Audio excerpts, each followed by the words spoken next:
think that the AI is going to take their jobs. But the AI is not going to take your jobs in a world perspective, that how that the AI can leverage your job and can optimize that, right?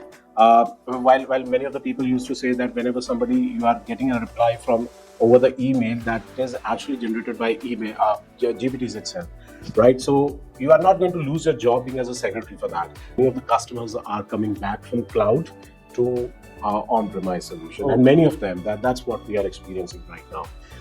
When it comes onto the cloud security, definitely that so far people have not explored, or the users have not explored that what are the pros and the cons, or what are the advantages or the disadvantages of utilizing of cloud applications or the cloud infrastructure for that. I think somewhere if cybersecurity has taken a high in this country, that was only because of the certain regulations have been deployed. Either you call it by the METI, with the RBI, with other financial institutions, and now recently that as Government of India is on the verge to apply for a DPDP Act, the data privacy. I think with this way that the industry is going to grow without any doubt.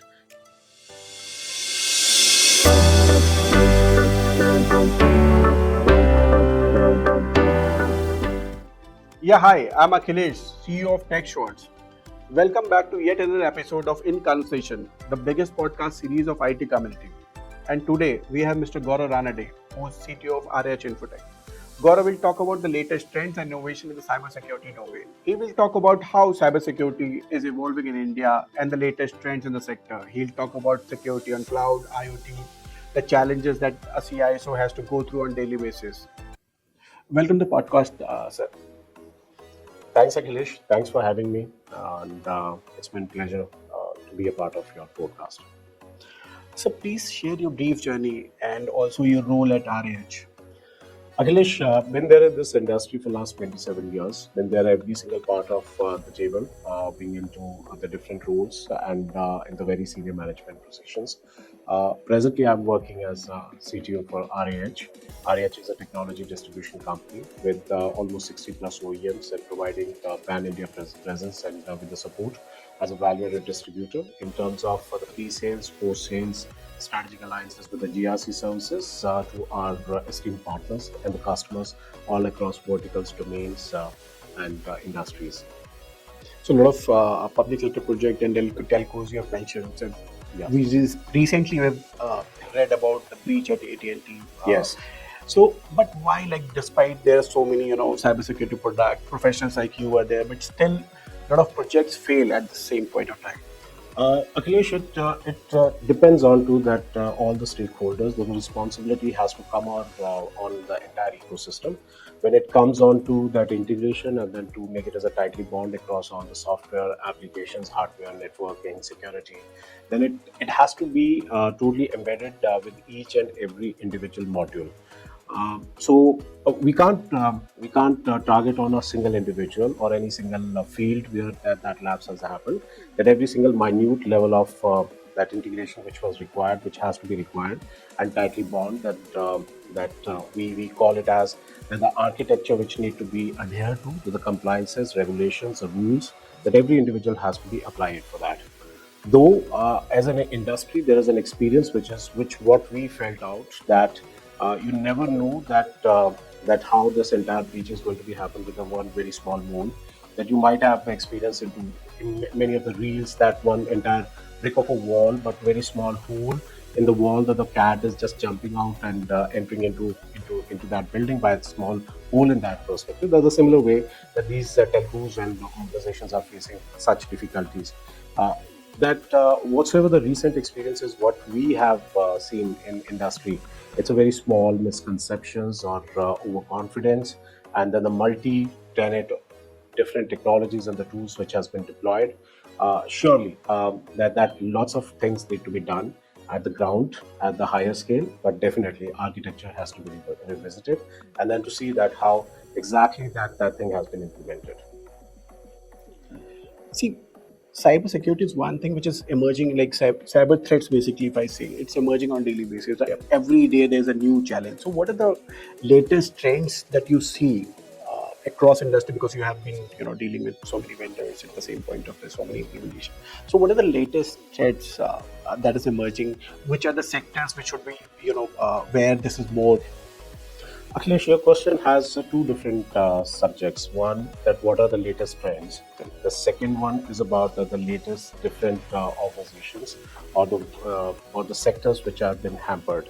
So, irrelevant to the your vertical or the domains that be into education, healthcare, government, your law enforcement agencies, telcos, BFSIs, cyber attack is definitely going to be done. So there isn't any single question about that any single vertical or domain is totally safe out of it. So that's a one part of that our question. The second one is about that what are the newly emerging threats which are going to make it for all these organizations or the departments or the verticals.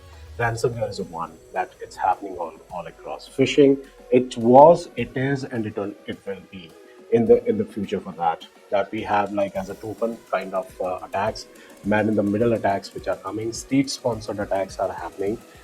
When you look at that from the perspective of then the internal users based attacks for any organization, that many of the BPOs or call centers, they are facing such issues. Then it also depends on to the external factors or external different attacks which need to be looked at from that perspective.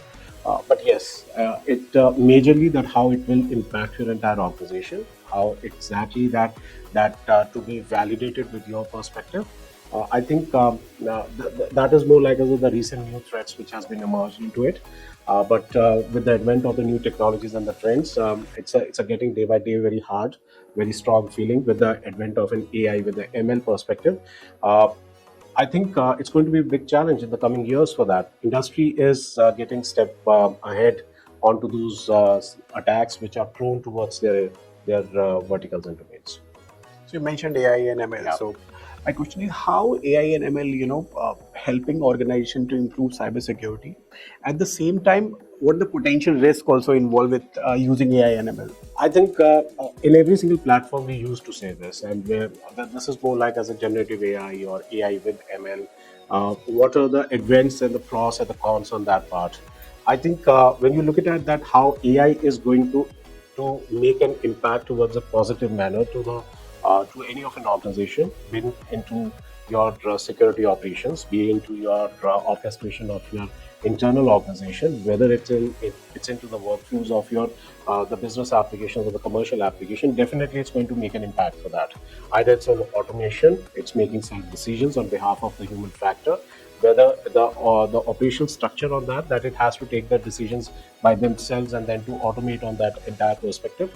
I think contrary to this, that AI has taken a leverage or a human intelligence, that most of the development part is taken over by AI, right? That the people are using over the chat GPTs or the different GPTs The and then to basic write work, I think, basic work is being done by ChatGTP or Gen AI. I think the AI, the best of the leverage what AI could do it, the people have not taken so far. But yes, it's only about the technologies which has been deployed, and then over and above that the functionality which need to be designed, that people or the industry or the some fraction of the experts have taken into a different perspective. Obviously the hackers or the hacking community have taken AI at the different level, that we need to understand that whether AI we have to utilize for the positive impact to the society or whether it will be the negative impact on that part. What we have done as a society, this AI has been taken leverage over the negative impacts, that it's for the ease of your users, but definitely you have to incorporate your human intelligence into that as well. With an example, I'll give it to you that if any of an application which is like as a SIM or a SOAR, you are designed or your developers are using by the GPTs, the source code is already copied and that's used by someone else. The algorithm could be a biased one with any other particular application or with the source code. Now, when you look at that from that perspective, that your application is already prone towards a uh, either attacked or the breach or any there would be any loophole which you have not applied your mind on that part, but somebody else has already deployed and then would have taken that particular intelligence either one step ahead, and then will find that you already have taken a back step and then somebody else is going to utilize that. So it totally depends that AI, whether you want to utilize for your operational excellence for your organization, or you want to take it into the other terms as well. So, what is your suggestion? Like, how? What is the use? Like, you said that using ChatGTP could be dangerous, or if you want to improve or create an application. So, what is your when to stop? Like, what is your thought process? Like, when to stop using this, or where just where to cap this use of Gen AI or Right. ChatGTP? See, Gen AI definitely it's going to make an impact on a positive front with the industry, and it's doing it. I think it's a question of an R&D, research and development, which you have to do it on the Gen AI. Then what are the different use cases you need to design and develop, and then to take it on that front, that how exactly these use cases to be used for day-to-day operations, or with the usability into the society for that. When it has been taken it over the Gen AI into a perspective as a taken granted, the Gen AI, I'm just going to use it for my applications and my usability, that it reduce my operability on that part. I think there we are taken granted for that. The Gen AI has to give you different options. Being as a human factor, we normally call as that the human factor is a quite essential and important one when you are applying that AI for this perspective. So Gen AI is going to be the next big thing in industry without any doubt. The different applications of the users, we hardly are using just utilizing 0.5% of the exact the users of the applications in current scenario. There are a lot of things need to be done. That yes, there are different applications are coming in the market. We are running only after one single chase, which is like as a cybersecurity. But cybersecurity also it's more like as an ocean. The different applications, the Correct. different structures, the different logs, the different form of activities, like with the quantum which is coming up into this market, the how you are going to apply those methodologies and mechanisms, whether the Gen AI can make an important aspect. I think blockchain has been taken back seat just for a certain period of a time. I don't know that what the rules and the regulations are going to be applied in favor of a blockchain. The day when it is going to come into the market for that, surely the blockchain, quantum, cybersecurity, these things are just like for the Gen AI, and Gen AI has to play a vital role in that aspect. So whenever we talk about AIs and ML, so there are a lot of discussion. There are two sides of debate. One Yeah. says that more and more there were a lot of basic level jobs that would be lost, and some say they Gen like AI will help people to focus more on their core skills and leave them the Right. basics to the AI. Which side of debate you are? I think you have to take it. You have to consider this question into two aspects. One, yes, there is a certain section of people who think that the AI is going to take their jobs, but the AI is not going to take your jobs in a one perspective. That how that the AI can leverage your job and can optimize that. Right.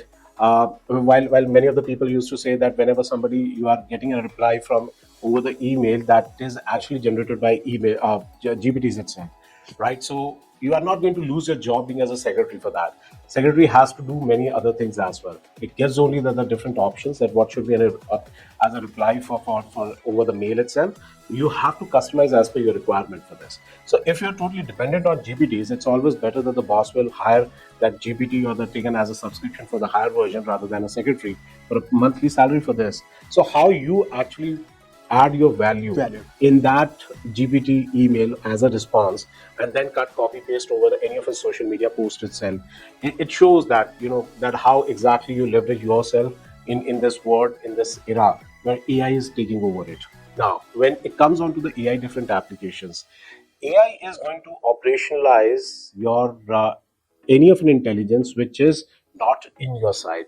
So it totally depends on to whether you want to be on the either side, the one side whether the AI is going to consume your job, or whether you want to operationalize take a fully utilization of AI and then to enhance your performance on that part. So it's a totally individual capacity.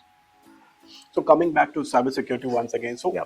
there's a lot of talk on zero trust, zero trust architectures. Right. So, what is zero trust architecture? Can you explain? And how organizations are leveraging zero trust, to improve cybersecurity? Let me take you to one example that like zero trust. It's a framework. It's a more like the one set of guidelines which you have to apply it on any of an infrastructure.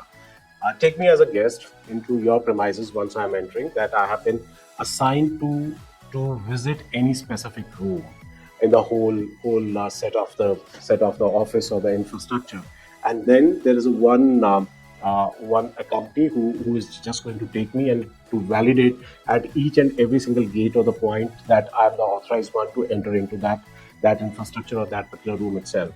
Once my job is done from that room, that I have to be accustomed to with the one person and then to take back to the main gate for that. That is more like the zero trust. You have not to trust anyone. You have not to rely on a one single technology or tool or mechanisms that whatsoever the access which has been provided to one single dedicated one single application or business or commercial role, that you have to do that.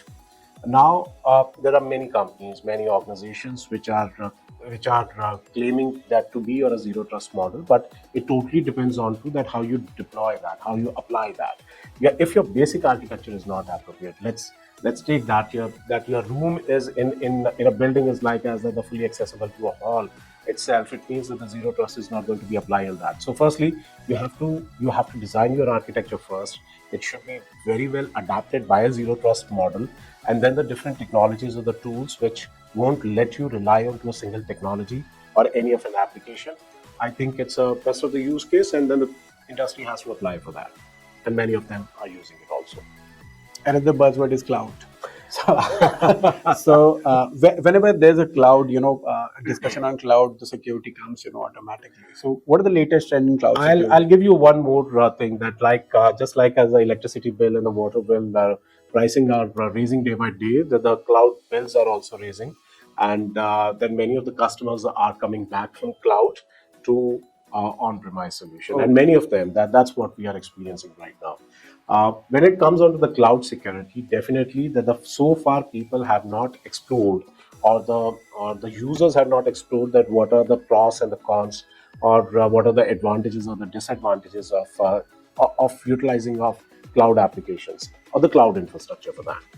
Later, once they got to know that, even many of the times what happened that they don't realize that what is the usability of their cloud applications. They have taken many of the workloads, they have taken many of the S3 buckets over the AWS cloud, but they have not utilized it.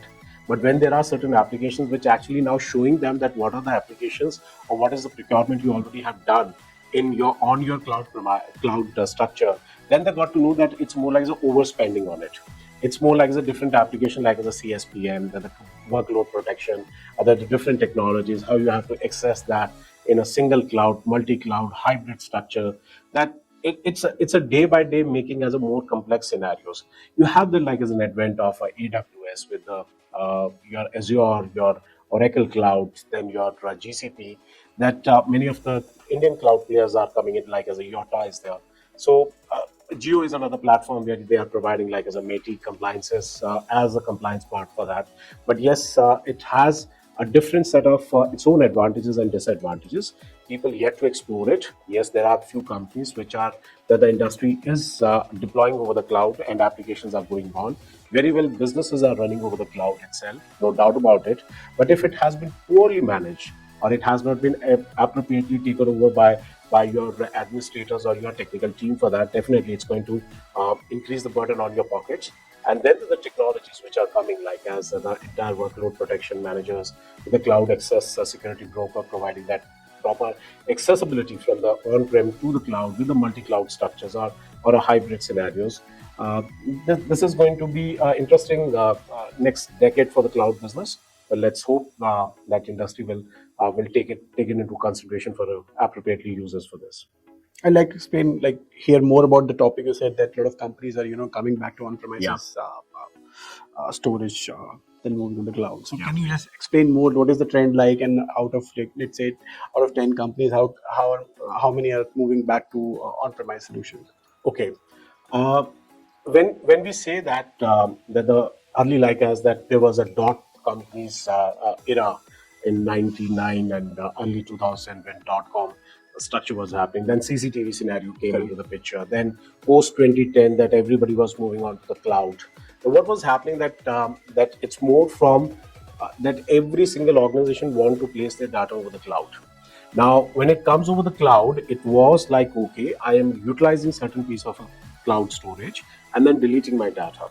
But with the new set of rules and regulation with the compliance says that you have to keep your data up to certain number of days in live, that any of a time that the organization have to retain that data and then to give it to any of an agencies for the compliance perspective and then to retrieve it. Now we call it as a hot, warm and cold storage, and which have to be keep it for either 6 months or a year, and then 1.5 years for that 18 months or so period.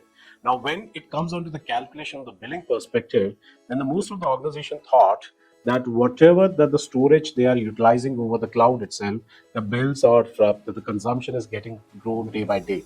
Data is another on oil, and everybody knows that the billion trillion kind of the packets what we are flowing. That nowadays, earlier when it was more like as into the megabytes, right, comes onto the petabyte and the terabytes for that storage. Now that has increased. So what is happening? That the hybrid model is coming in. The protection, the workloads are there over the cloud, but the storage is coming back on the premises for that. Just only for the purpose of the consumption and the billing perspective need to be done on that.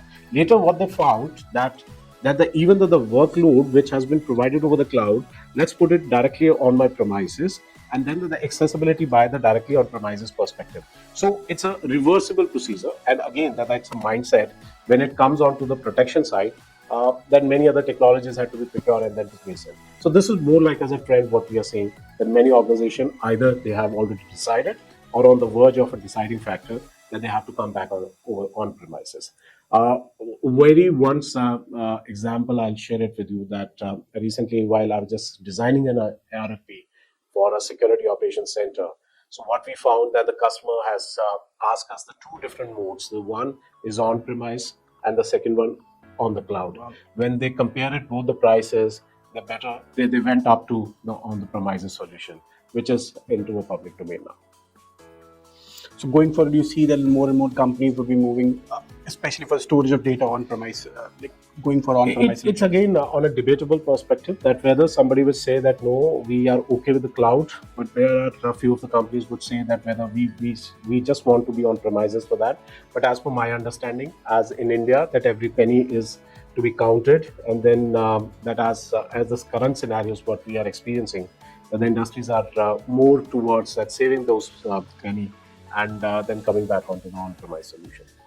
You mentioned, you discussed, there was a brief mention on, regulatory compliances. Yeah. So what are the latest trends in regulatory compliances, especially with cybersecurity demands, and what is the future you see? How you see the trend emerging?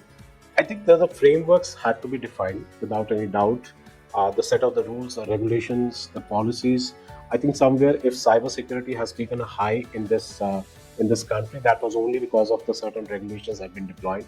Either you call it by the METI, with the RBI, with other financial institutions, and now recently that as Government of India is on the verge to apply for a DPDP Act, the data privacy.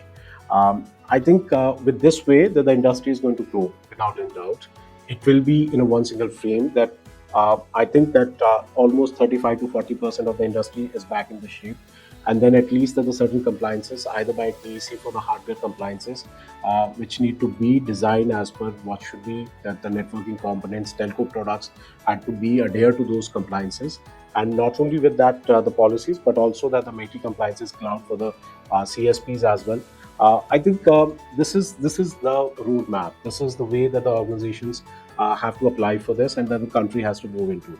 Government of India has taken a very right steps and as well as the initiatives, and that is why we today we are discussing about cybersecurity. It's only because of the compliances are well in place. The government is putting up all the minds all together. They are into the consultation with all the stakeholders. Stakeholders are also giving the valuable inputs are there. But yes, that how exactly that has to be applied on the ground, another debate. But yes, nowadays every organization is quite serious on that.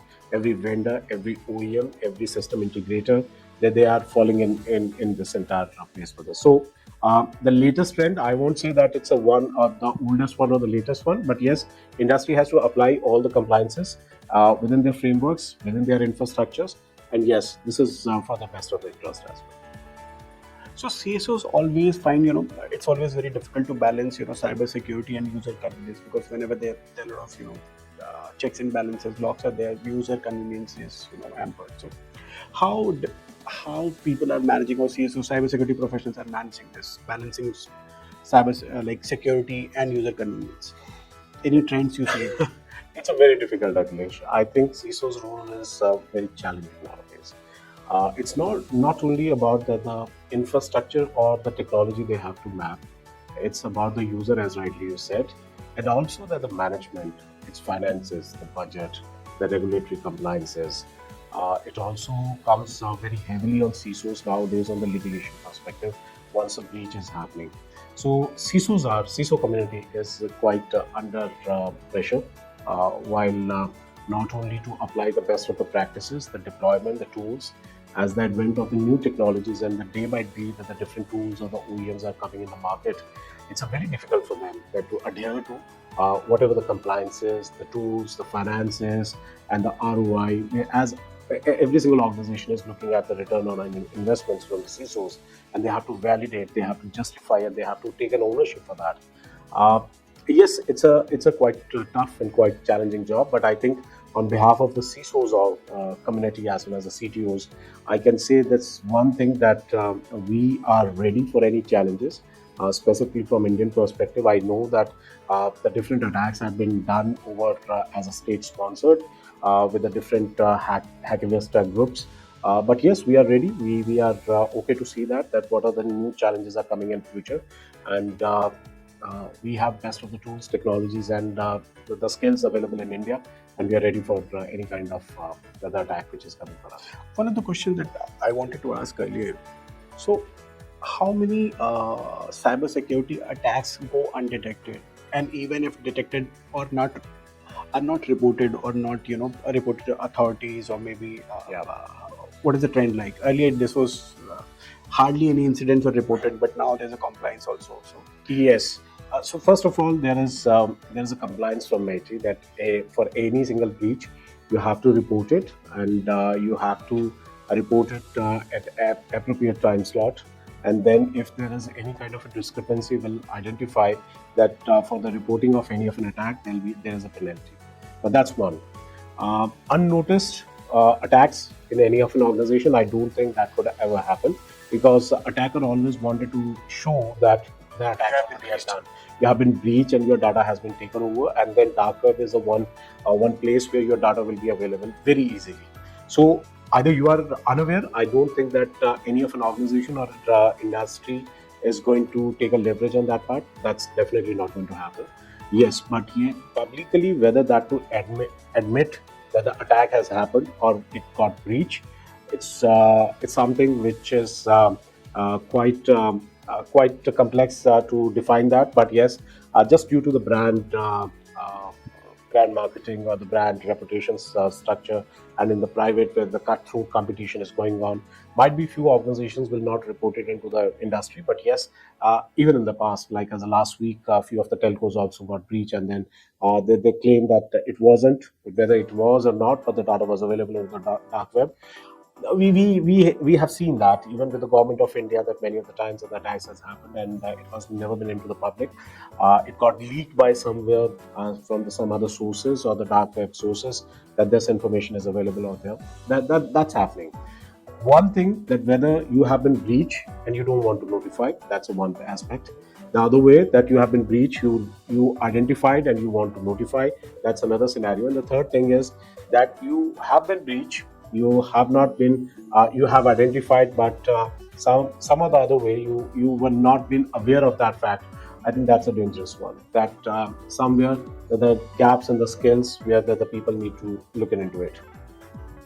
and how big PON is a challenge for any cybersecurity professional? That's true, and I think ever growing that network traffic towards a pornographic web material. I think it's a challenge in every organization. I think that normally people used to block it over the firewalls, even at the different home for the Wi-Fi at the home for the kids and the children that many of the people have asked for us. But yes, there are certain policies, there are certain things which need to apply to infrastructure which do that. But again, it's again over the mobile phone, everybody would have an access for this. But it also have some adverse repercussions which people have to think of. That the porn is not just only porn for your interest, but also the vested interest is there behind that particular video. If you are clicking on those websites or the pop-ups immediately for just like as a like cams or any other material which you wanted to intend to see that, but you don't know that what's behind it, what exactly is the redirectional material, whether it's capturing over your mobile or not, whether your mobiles are secure enough or not, whether you that it's like OEMs claim that your mobile phone is secure, but whether that data is secure post you have opened any malicious website or any traffic which you are putting in your mobile or your laptops, that could be very dangerous. And the lack of knowledge and awareness is the deadliest combination in cybersecurity breaches. And nowadays, as we are into a digital economy, you never know that what kind of an applications you have already opened that. Uh, though it's like as that every single application vendor or the banking sites have been secured enough, but you never know that how advanced technology can take it, and then your money will be out of your mobile phones and your laptops. So be careful before uh, you are going to utilize those material over the website, over your laptop or the mobile phones, but that consumption can be very heavily on your pockets as well. So, what are the three most silly mistakes that you see that led to breach? Uh, Number one, you're you are taking your mobile phones any of an image from unknown sources, clicking download it, and never know what's going to be happen behind it. Number two, misconfigurations of your devices, be it into firewalls or your mobile phones, how the settings have been taken over and can take it to the next level of a breach for you. The third, the unreported or unsecured websites, if you're opening, what kind of a phishing email is generated by it, and you are clicking over it. Thanks, Gaurav. It was nice listening to you, and especially the trends you have mentioned, that how cybersecurity domain is all evolving and how cloud security is moving. So I hope these trends will continue to change, and we'll soon catch you up again with what has changed over the period of time. Thanks, Thank you. Akhilesh, for having me. Thanks.